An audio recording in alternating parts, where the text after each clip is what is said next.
Pierre Kovacs, and welcome to Capital Conversations, a monthly deep dive that takes a 360 view of digital transformations in capital markets. With an unpredictable market, history has proven that business resilience is dependent on continued investment in technology. And together with our guests across corporate and investment banking, wealth management, asset management, and market infrastructure, we'll discuss how capital markets are innovating to weather the current market climate. But our tour of the industry will not be complete without exploring the people's experience. And today, it's a great pleasure to introduce Matt Bonetti, Head of Digital Colleague Experience at Hargreaves Lansdown. Hi, Matt. How are you?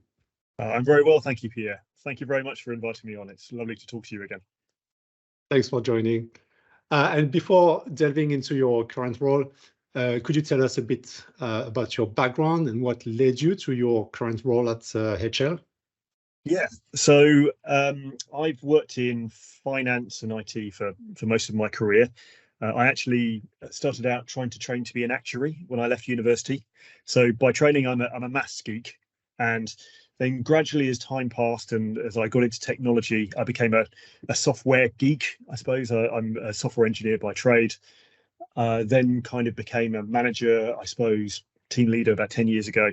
And for the last, I suppose, 7-8 years, I'm probably a people geek now. My transformation is nearly complete from being the sort of typical coder who didn't really like talking to people or doing anything that didn't involve having my hands on a keyboard. So yeah, as I've got older and ever grayer, I've become more interested in what makes teams who work in technology high performing. What is it that makes some teams work? What holds some teams back from being able to fulfill their potential? So that's how my role at Hargreaves Lansdown really came about. I joined Hargreaves Lansdown, or HL, about 7 years ago now to head up our software engineering teams.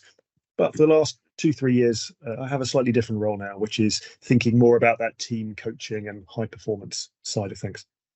I've heard you in the past describe your role as polite disruption. Is that correct? Yes. But my alternative job title is Chief Cat Herder, as opposed to being Head of Colleague Experience, because that often I feel quite nostalgic to the good old days when all I had to do was to debug code and software. It turns out debugging people and teams is actually a lot harder. And certainly HL is like all companies. We're constantly trying to transform ourselves. We're constantly trying to do things different. So there's often a lot of institutional inertia that is required to get people to think and behave slightly differently. So you're right. As a team, when we set ourselves up, we said that we knew we wanted to be disruptive. We wanted to help our teams think and behave slightly differently, but in a very English kind of a way. We wanted to be very polite at the same time. So we try our best to make sure that when we go and coach teams, they hopefully find it a pleasurable experience, even if we are asking them to maybe think or behave slightly differently to the way they've done historically. So can you give us an example of how you operate this kind of polite disruption? So English disruption? So maybe a good example, and something that maybe I guess people listening to the podcast will be familiar with, is agile coaching. I'm sure many of you will have worked with agile coaches or scrum masters or people whose job it is to observe a team, to point out ways that the team could do things differently. I often think quite a good analogy is in, say, a sports team where you have a manager and you have a coach. So as agile coaches and as we work with teams, our job is not to control them. Our job is not to tell them that they have to do things. Our job is to hold the mirror up to them and suggest ways that, based on our observations, they could perhaps be more successful or could achieve better outcomes.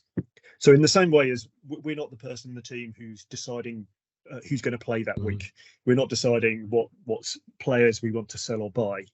We're the people who go, I can't help but notice that the team might score more goals if we were all wearing football boots rather than wellies, those kind of things. So often it is a case of pointing out what often can be obvious and sometimes what the team itself knows, but it isn't. It doesn't have the confidence, or there's not the psychological safety for them to actually be able to make a difference. Sometimes it does take someone on the outside to actually help facilitate change. It's not that we're And give them an necessarily edge. yeah, or give them some air cover to say, yes, this team is not unusual. The things that they're telling the leadership teams are perfectly valid, and we've got some statistics maybe to back that up. So it's really trying to help teams to help themselves. It's not really about trying to come in and tell them they're doing it all wrong and they need to do it differently. I wanted to read to you the core purpose of Endeavour and get your thoughts on this. So we exist to create an environment and a culture that breeds success by caring for our customers as individuals and enabling our people to be the best that they can be. And I love it. I love it because working for a company that put really these the people at the center of their core purpose is quite frankly reassuring. But it is sometimes also difficult to live up to this credo, right, on a day-to-day basis. So do you have any words of wisdom that you can share to develop a successful program? Goodness me. Where to start? So I can share my experience of setting up our team as hopefully an example. And a few things that we did that really worked well for us was to start small. So my experience is that most transformation starts successfully by making small changes and quick changes. And although there is the topic of what makes a good experience and how you can enable your people in your team to be everything they can be, that's a massive topic, and it covers a wide range of different things that you could or should do. We took a conscious decision not to try and boil the ocean. We wanted to start in a few small areas and to run some experiments to see what worked. The original remit of my team was very much on focusing on the experience of developers.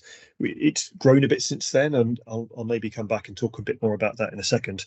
But it did enable us to start small, to look at a group of about 150 or so software engineers at the time, and find out a little bit more about what in their day-to-day experience would they consider to be the things that enable them to be all they could be, that enable them to be successful. The second lesson is really to take the time to listen, to find out what they really think, rather than to start with your own preconceptions.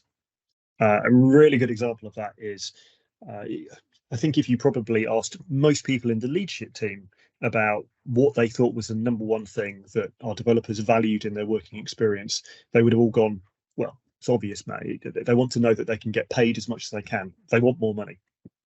And it turned out that when we actually started listening to them, that was important. It was number 2 on their list, but it wasn't number 1. Actually, when we took the time to ask them, it turned out the thing that they valued more was the ability to work with more autonomy. Again, I'm not suggesting that getting pay right isn't a critically important thing in any kind of team, not just software engineering. But the point I'm making is that we could have gone in with an assumption which turned out to be wrong, and actually taking the time to really listen to the teams and to think carefully about their needs in a systematic way. That gave us some great clues about things that we could experiment with, and then really find out what it was that actually made a tangible difference. I love that you brought that up, because I had a similar experience in an investment bank where I asked all the developers, what they would expect from their workplace. And number 1 was, I want to be able to learn. I want to be able to develop my expertise. Yes, that was number 1. I think number 2 was, I want to work with good teams, which goes hand in hand, because you want to learn from each other. So. Yeah, exactly that. And in fact, the one bit of theory that we tried to use as a starting point before we started listening to people was, you may have come across someone called Daniel Pink. He's an author, behavioral psychologist, who does a very good book called Drive. He's got some very good TED Talks as well, which I thoroughly recommend that anyone take a look at, talking about intrinsic motivation in the workplace. the idea being that there's two sorts of motivation. There's the extrinsic, the stuff that goes on around you. So how much are you motivated by how much money you get, by your working environment. In a sports team, people motivated by winning medals, by winning the league. And there's also your intrinsic motivation and the motivation that comes from inside you. So how much do you go to work because you enjoy it, because it makes you feel good about yourself? It fits in with your own self-image. And he talks about intrinsic motivation being made up of three key things. One is mastery, which you just touched on there. You know, most people, from my experience anyway, get into technology because they like learning new things. The nature of tech is you're always constantly learning. You will know, Pierre, that I'm a man who loves a cliche. Well, one of my favorite cliches is every day's a school day. And that remains to be just as true now as it was when I first got into tech, 20 odd years ago. So people like the ability to get really good at whatever it is that they're specializing in. The other two things are purpose. So do you understand why what you're doing is important, even if you're a small cog in a big machine? And that's often what it feels like, right? As a developer, you're part of a team that's part of a bigger team, that's part of a department. It can be sometimes quite hard in a larger organization to really see the value of what you yourself do. But do you understand your purpose? Do you see how you the changes you're making and the hard work you put in is resulting in good outcomes for your clients? That's critically important. And lastly, the thing I mentioned earlier, autonomy. Yeah. How much control do you get around your working environment? How much are you treated like an adult? How much can you use your skills to do things? Or does it feel you're constantly banging your head against a brick wall? There's multiple approvals you need to go through before you can do the right thing. And this is, I think, something of a topical conversation at the moment, because autonomy can be small things, like can I choose what laptop I can work on, or whether I have one monitor or two monitors on my desk. But it's also touching into bigger things like, am I forced to come into the office? Am I allowed to work from home occasionally? Can I fit my work life around the rest of my life? How much autonomy am I, or how much trust am I given as an employee to say, we're just going to trust you to get on with it. We'll measure you on your outputs. We won't measure you on how many hours you work or whether you're in the office or not. All of these things, I think, are really becoming a bit more mainstream now and becoming much more relevant to everyone's working experience.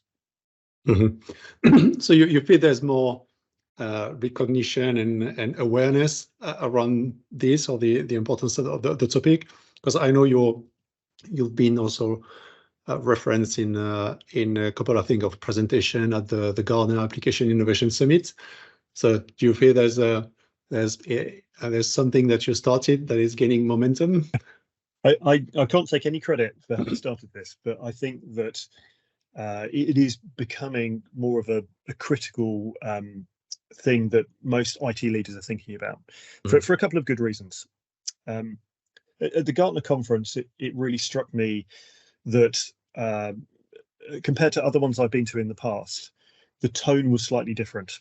Yes, there was a lot of very technical sessions about the benefits of low code, or thinking about a way to organize structurally organized IT teams, or what are the benefits of AI going to be, and all of those things, which are, I guess, more to do with the tech themselves, but a lot more talking about working experience and the importance of leadership in times of change, and how important it is to focus on productivity. And there was one key driver for this. Again, when I talked to people at the conference, we suddenly realized we all had a similar reason why this is becoming mainstream. And it really goes back to COVID and how people are working in a hybrid way. Perhaps I can illustrate that by telling you a story from HL. So HL is based in Bristol. We don't have any presence in London. We are one of the very few financial services companies, certainly a FTSE 100 financial services company, which isn't based in London. So if you rewound the clock to around the time I joined, we kind of found that we had a natural attraction or a USP to certain people. If you wanted to work in finance, or you wanted to work in tech and do some cool stuff, but you didn't want to work in London, or you didn't like living in London, we were kind of one of the few companies in the middle of that Venn diagram. So people would naturally want to come and work with us because of the fact we weren't in London. And because of the fact that Bristol often, even now still comes at the top of best places to live and work, best places for work-life balance, all of those kind of things. You're selling it very well. Thank you very much. Yes, if only I was on commission. But the point is that there was like an equilibrium. People would accept that if you came to work in Bristol, for example, you might get paid a little bit less, but you'd have a much better work-life balance. You'd be able to get out inside to the countryside.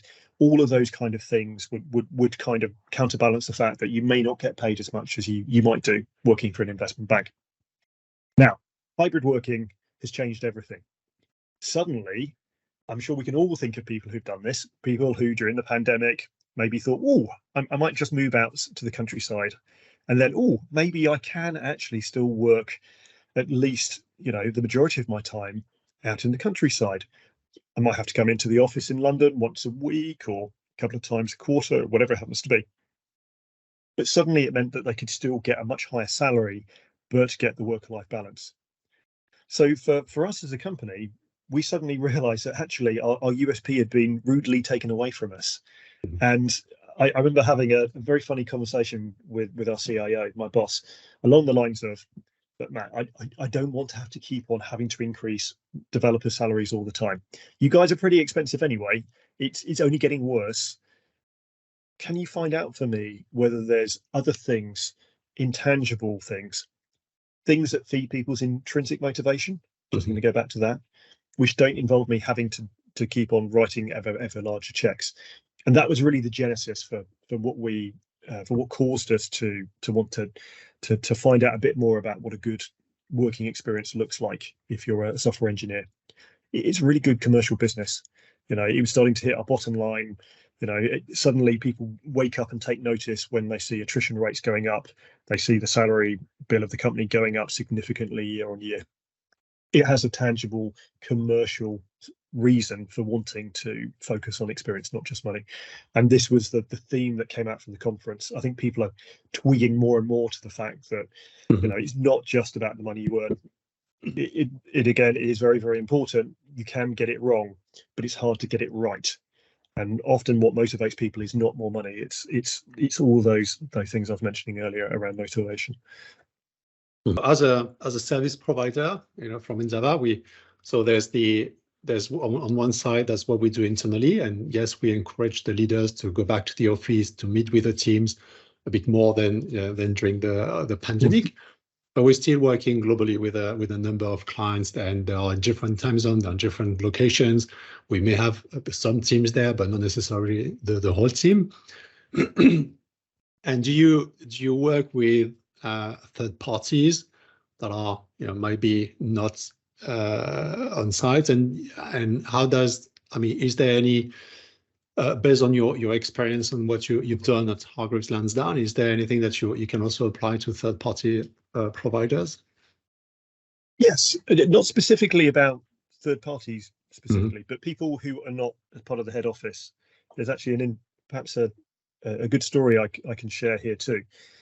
So one of the reasons I joined HL was to help set up a software development center in Warsaw in Poland. I mentioned that we were all Bristol based, and that is still true 95% of the company is still based in Bristol, but we have a team of around about 100 or so based in Poland. And this was a new experience for us, and it caused I think we had a few challenges with that perhaps we wouldn't have predicted in advance, around the fact that we, as a company, we were so used to everyone being physically in one location. We hadn't really thought about the impact that would have perhaps on the team that was not part of the mothership. There was always that sense of them being not quite first-class citizens in the company because they weren't physically in the office. So one of the benefits, that's not the right expression, but one of the things we noticed that changed as soon as the pandemic hit and everyone had to work from home was it put everyone on a level playing field. Suddenly, when everyone is forced to join Teams calls where there's not one person who's working from home that day and 20 other people in a meeting who's in the office, where often the experience is not very good, it did really force everyone's experience to become equally bad, if I can put it that way. So I remember having some really interesting conversation with our Polish colleagues who were saying, well, yeah, clearly COVID sucks, right? That there's no way you could say it's been a good thing. But they started saying, well, but the irony is actually we've got a better engagement now with some of our teams because they are getting used to having to talk to someone at the end of the phone or at the end of a Teams call. And obviously, we went through this very rapid iteration of improving technology to support remote working. So all of the Zoom stuff and Teams has changed kind of out of all recognition, really, just driven by the fact that it wasn't really a thing, I think, before the pandemic. So the reason I share that story, I think, is because all companies, to a greater or lesser extent, have had to relearn what how team dynamics work when you're not physically in one place. And it used to be you only used to have that when you had a satellite office or you were working with a third party. Suddenly, everyone was a third party, and it really concentrated people's minds. And I'm sure your experience mirrors mine. I've as a leader and as a manager, I've had to rethink how to run meetings. I've had to rethink how to motivate people when I can't see them. I've had to concentrate a lot more on people's non-verbal body language when you don't see them in the flesh all the time. So perhaps that's another reason why I've become more of a people geek in the last few years. It's because the nature of being a leader, I think, looks quite significantly different to how it used to be, certainly 5 years ago. And as you said, it's difficult to find good leaders, and I think probably one of the challenges is also the diversity, and I know that's something you're also very passionate about. The diversity, and the diversity is so diverse. I mean, it could be diversity in age. I mean, your different generation Z, etc.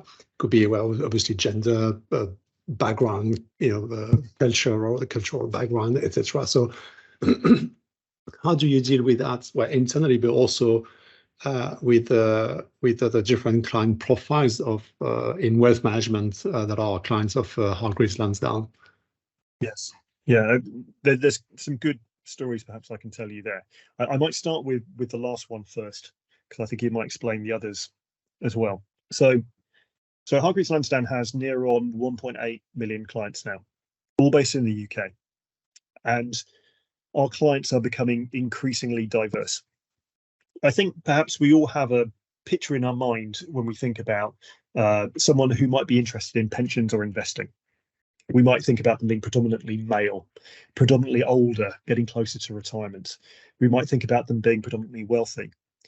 But the truth is our client base is becoming much, much more diverse as essentially we're starting to realize that when it comes to wanting to make people more financially resilient, by which I mean, do you have money for a rainy day? A lot more people are conscious of that again since the pandemic, because that rainy day came for a lot of people.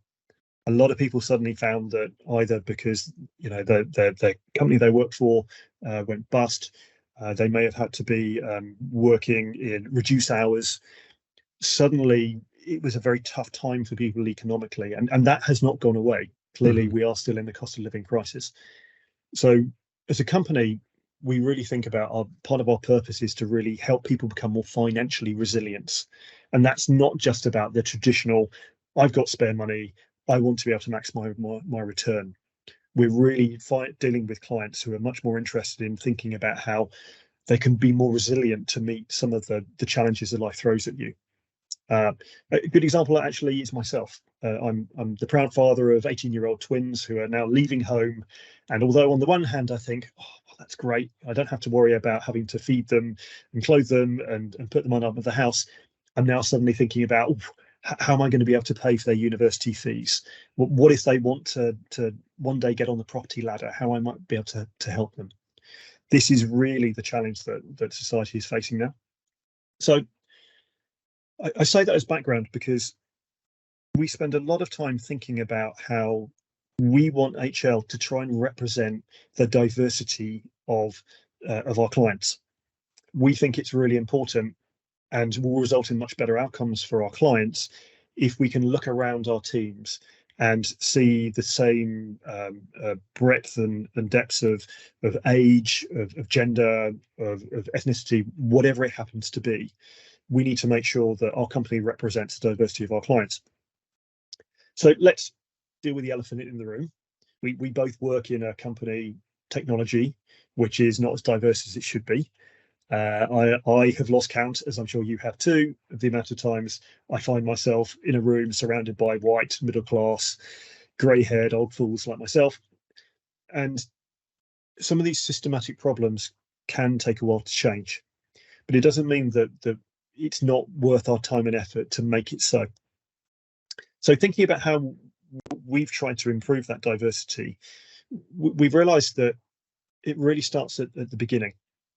So although it may be that for people of our age, Pierre, that there are not enough women in senior leadership positions, for example, in tech, for people leaving university and people starting out in their careers in tech, it's kind of by its nature pretty diverse now. And our focus has been to try and encourage people in at the start of their careers in tech who might not have thought that technology was for them. For example, I think probably when I first joined HL, the majority of inexperienced hires we made might have been graduates. And maybe it would have been people coming through Bristol University, for example. Now, that's great, but it does mean that we were hiring people who tended to look quite similar year in, year out, because Bristol University itself and other universities will not necessarily always reflect the diversity of their environment. So for the last couple of years, we've been working with bootcamp providers, with more apprenticeships, for local companies who help women get back into work after perhaps they've become mums and they're looking for a career change during their lives. Because we realised that the traditional ways of finding people early in their career are probably not diverse enough. So our focus has been to try and find people, whether it's supporting Bristol's Black and Asian Interns Network, whether it's looking for, as I say, women looking to return to work after motherhood. We're looking to work with people who can give us that diversity of people in the first place. And it means that over time, we will start to see the makeup of our tech teams change. It's already moving positively in the right direction, I think, but it will take a few more years to really see it come through, I think. That's amazing. Thank you, Matt. Thank you for joining us today and sharing your passion for people's experience, for lack of a better word. How would you qualify it? I think that the thing that we've learned is that what makes people have a good working experience is partly the intrinsic motivation, as I spoke about earlier, but also keeping things simple. That's the other lesson I would take away from this. I know there's all the expressions like KISS, keep it simple, stupid, and we all know it's true, but often we don't make things easy for people when they work. There's bureaucracy, there's policies they have to follow that are very hard.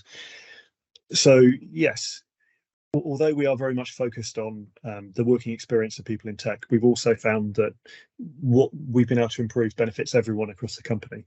And so if I could recommend anything, it's do take the time to understand what a good working experience looks like. Often it doesn't take a lot of effort or a lot of time and money to make it better. Thank you. Thank you very much for inviting me on today.